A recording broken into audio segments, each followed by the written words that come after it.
খাবার নষ্ট না হোক বলে আমরা প্রায় সবই ফ্রিজে রাখি, কিন্তু জানো কি, কিছু খাবার আছে যেগুলো ২৪ ঘন্টার বেশি ফ্রিজে রাখলে তা ধীরে ধীরে পরিণত হয় বিষে। ঠান্ডা তাপমাত্রায় সেগুলোর ভেতরে জন্ম নিতে পারে ক্ষতিকর ব্যাকটেরিয়া ও টক্সিন, যা আমাদের শরীরে ঢুকে ডেকে আনে মারাত্মক অসুস্থতা। আজ জানো সে ৭টি পরিচিত খাবারের কথা যেগুলো ফ্রিজে রাখা মানেই বিপদের শুরু।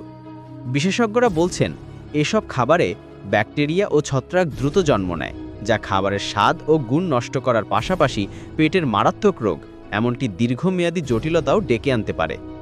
চলুন জেনে নেই কোন স্বাদ খাবার ফ্রিজে রাখলেই হয়ে উঠতে পারে বিষ। পেঁয়াজ। অনেকেই অর্ধেক কাটা পেঁয়াজ ফ্রিজে রেখে দেন, কিন্তু এটা খুবই ক্ষতিকর অভ্যাস।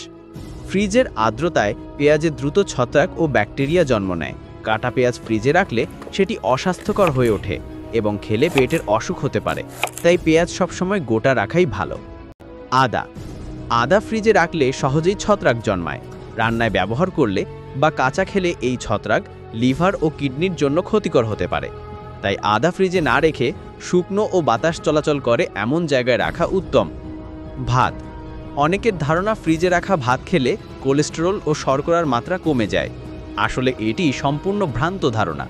বরং ভাত ফ্রিজে রাখলে তাতে দ্রুত ছত্রাক জন্মায়, যা খেলে ডায়রিয়া বা খাদ্যে বিষক্রিয়া হতে পারে। তাই রান্না করা ভাত ২৪ ঘন্টার বেশি ফ্রিজে রাখবেন না।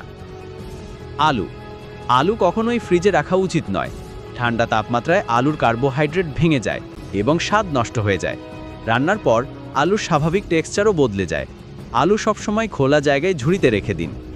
মধু। অনেকে ভেবে নেন মধু ফ্রিজে রাখলে তা দীর্ঘদিন ভালো থাকবে, কিন্তু আসলে উল্টোটা হয়। ফ্রিজে রাখলে মধুর প্রাকৃতিক গুণ নষ্ট হয়ে যায় এবং স্বাদও পরিবর্তিত হয়। তাই মধু সবসময় শুষ্ক ও অন্ধকার জায়গায় রাখলেই দীর্ঘদিন ভালো থাকে। রসুন। বাজারে পাওয়া ছাড়ানো রসুনের কোয়া কিংবা বাটা রসুন অনেকেই ফ্রিজে রেখে দেন, কিন্তু এতে খুব দ্রুত ছত্রাক জন্মায়, যা থেকে ক্যান্সারের ঝুঁকি পর্যন্ত তৈরি হতে পারে। তাই গোটা রসুন কিনে রান্নার ঠিক আগেই ছাড়িয়ে ব্যবহার করুন। কলা। কলা সবসময় ঘরের স্বাভাবিক তাপমাত্রায় রাখা উচিত। ফ্রিজে রাখলে বাইরের খোসা কালো হয়ে যায় এবং কলার প্রাকৃতিক স্বাদ নষ্ট হয়। ঘরেই কাঁচা কলা ধীরে ধীরে পেকে যায়, তাই ফ্রিজে রাখার কোনো দরকার নেই। শেষ কথা, খাদ্য সংরক্ষণের জন্য ফ্রিজ অপরিহার্য হলেও সব খাবার ফ্রিজে রাখার জন্য উপযুক্ত নয়। বিশেষ করে এই ৭টি খাবার ফ্রিজে রাখলে গুণাগুণ হারিয়ে শরীরে বিষক্রিয়া ঘটাতে পারে। তাই এখন থেকে সচেতন হন এবং খাদ্য সংরক্ষণের ক্ষেত্রে সঠিক নিয়ম মেনে চলুন।